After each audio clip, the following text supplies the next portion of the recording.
What's going on, everybody? Hey, Nick. Still nice to us after 1-0 and everything. After what? Yeah, still same guy. Hey, never going to change. I wanted to ask you about this group. You had 10 guys playing their first NFL game Sunday. 8 of them were rookies. Just the way this class seems to have a lot of maturity, this rookie class. It doesn't seem like the moment's ever too big for them. What have you seen from them as a group as far as being ready, being prepared, doing the work, and kind of acting like veterans? Yeah, again, when we drafted these guys, the first thing we looked at obviously was talent, right? The second thing we wanted to know is if they loved football. I know I've said this before, but if they loved football, right? If they had high character, right? And they were tough. And these guys, we felt like that was the common denominator of all these guys. And usually my experience with players is if they have those three things, they reach their ceiling, right?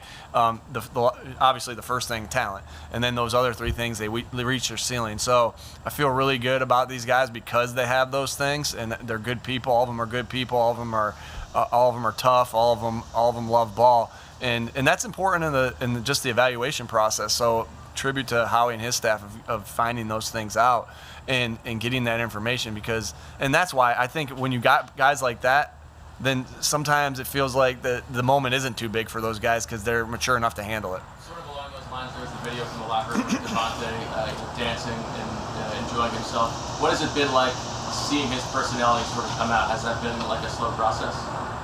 Yeah, because you always think he's quiet. You think he's more of a quiet guy at initially, and he's not. He's got a great personality, but he's very serious about football, and that's great. But that's what you want to see after a game. Like you work hard to get to that moment, and you want it to. I want him to feel great after a game like that and celebrate after that and crave to get that again. So it was good to see DeVonta do that. Maybe I got to learn that dance, and I'll do that next time. What's D'Amico Ryan's scheme? Is it still the Seahawks kind of 4-3 under, more of that, or is it hybrid? And then what have you learned from people here who knew him and about what they expected from him? Yeah, scheme is very similar to what those defenses are, the Seattles, the old Atlantas, the old Jacksonvilles, the last year's San Franciscos. There's a lot of guys that run this scheme, and they run it really well. Good sound defense. As far as coach there, everybody in this building talks super highly of him and how good of a person he was and how smart he was and how hard of a worker he was. So no surprise to me that he's a good coach as well. Got a lot of respect for him. I got a lot of respect for that defense they have over there at San Francisco. I'm sure Kyle Shanahan, has he had influence on you directly or indirectly? And in your opinion, what makes him a good offensive designer?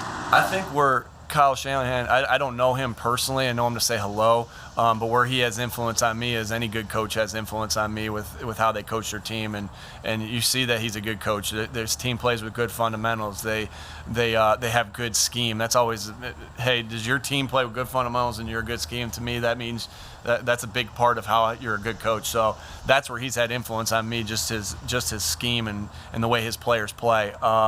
But, no secret how good of a football coach he is. What was the second part of that question? What stands out about him as an offensive designer? Yeah, I just think he knows how to attack a defense. He knows his system really well. He knows what complements his system really well. That's what stands out to me. Again, don't know him to ask him these questions, but you see teams run good plays into good defenses, and that's what a good schemer. So that's what sticks out to me as for Kyle. Hey Nick, about the running game, a lot of people talk, really going back to Kyle's dad, about their running scheme. What makes it stand out, even though they lose players and they seem to always have effectiveness running the football? Obviously it always goes to the players of how, they got a good offensive line. They got some good players over there on that offensive line, but then just how you coach it, right? It's just like anything. Like if I see a play on tape as a coach and I just throw that play in there, right? There's times that you do that. There's times that you do that.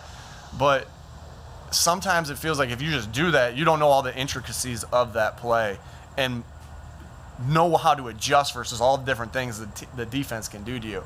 That it's very clear to me that they know exactly how to run the outside zone and their mid zone and how they want to run it and and what they need to do versus different things, and that's why they have success at it. And so that's just him knowing the type of scheme he runs and knowing it well, and doing a really good job of coaching the fundamentals of it. So a tribute to, we know how good of a football team they are, and that's a tribute to him as a head coach and then all his offensive coaches. As far as Jalen Hurts goes, how much flexibility do you give him at the line of scrimmage as far as checking in and out of different plays or even maybe changing a play? Sure.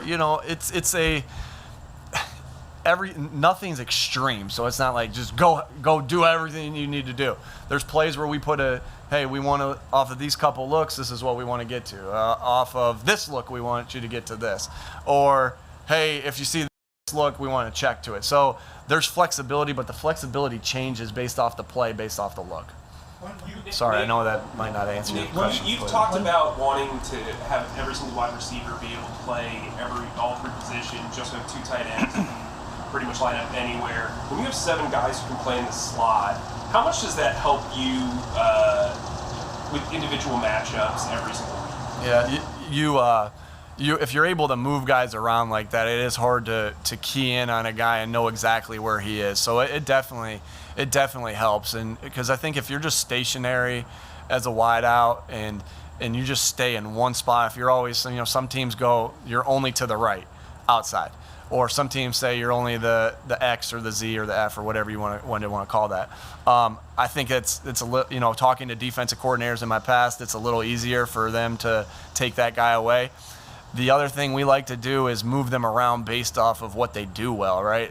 It's a dual purpose, right? You always want to think, like before you even think of scheme. I was taught this by my head college coach a long time ago, Larry Karras.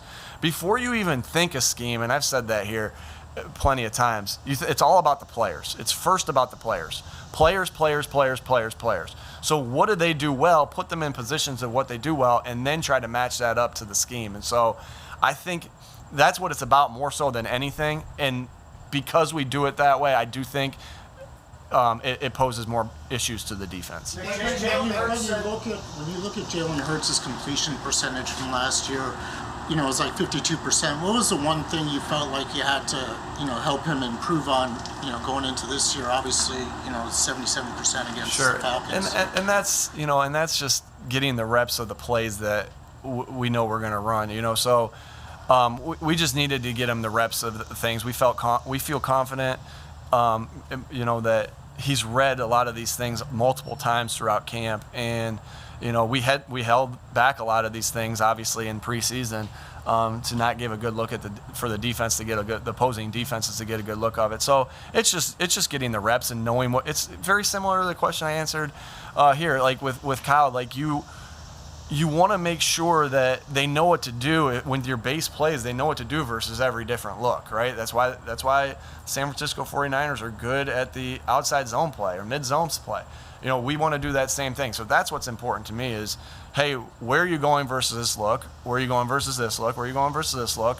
Where are you going when you think it's this look, but then it turns to this look, right? So it's just the added reps of getting him to know where to go with the football, because he's plenty of a good enough passer. He's a really good passer, right? And he does a lot of other things really well. It's just, hey, the accumulated reps of the decisions on where you're going with football in time, and does that mean you throw in rhythm every single time? No, but you will more if you know where to go with the football. And then if you don't, then he has that great weapon of being able to throw the football or run the football.